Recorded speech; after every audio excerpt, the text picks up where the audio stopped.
We see the world very much like a video camera. One frame replaces the next, And so we get this constant feed of frames that are coming at us. And kind of by definition, then our brains work at a moderate shutter speed. It can't be too long. There's information coming in all the time. And it's only as fast as our eyes and brains are able of working together. So there's a limitation on how fast we can see things, and certainly how slowly we can see things. And therefore, most of the creative opportunities within the use of shutter speed happen outside of those moderate shutter speeds. The really fast or the really slow. We might be able to imagine what those things look like, but we can't actually see them. But with super fast and relatively or super slow shutter speeds, we can see those things. The faster shutter speeds are really exciting, and I see those being able to almost scientifically, or I guess scientists also do use them to see things that we can't see with our own eyes. Extremely fast shutter speeds that you can see.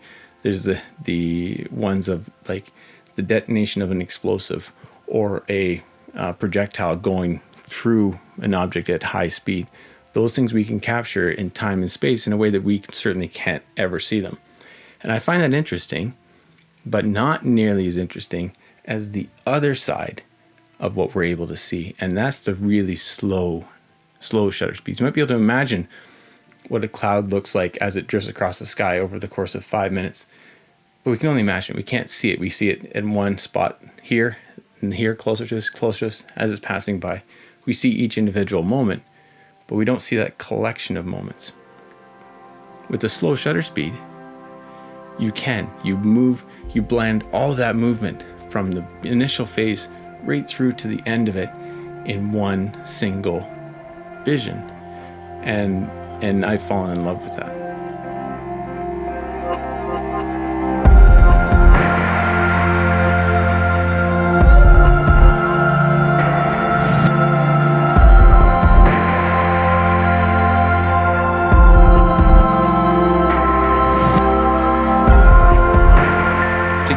Shutter speeds, there's two different things you can do. You can wait till there's low light, which is a common sense variety. Dusk, dawn, and overnight certainly give you lots of opportunities for that long exposure because there's not much light that's in the environment. One other way that helps extend that period is using something like this. This happens to be a 10-stop, but a very dark neutral density filter cuts down the amount of light coming through the lens and allows you to make a longer duration shutter speed at almost any time of the day. At any time of the day. Now, if you use this at dusk and dawn, it extends that long duration even further. And I use that often. When I was just experimenting with long duration shutter speeds, when I was first getting into this side of photography, I actually went and just got this is just plate glass for welding, for welders' helmets, face masks. And it's cheap. I mean, like maybe $4 or something for the piece of glass. Now, it's not a replacement, and it was just as a sort of stepping stone to see that I like this style of photography or not. They tend to have sometimes it's gray, but it's often also a green tinge to it. And I found I was able to get some good results with black and white photographs, but certainly not anything in color. But they were a good, cheap launching point to try this out. I had to tape the edges to make sure there's no light leaking. And it's kind of it's very much, not a bit of, very much a do-it-yourself kind of project, even to get moderate results. But if you're just exploring that slow shutter speed idea, it's a good starting point, or an okay starting point. And what these long exposures let you do is to explore that motion blur. Especially, there's lovely things in repeated motion, waves that crash up onto a shore, or not even crash, movement of small waves on a shore, and during that retreat, if you get multiple waves that come and go, there's a beautiful blurring action that occurs there.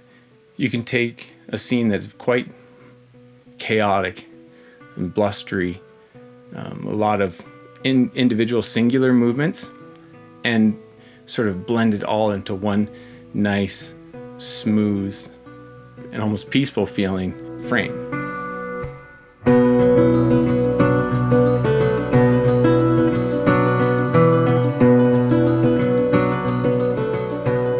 So this isn't the how-to long photography tutorial.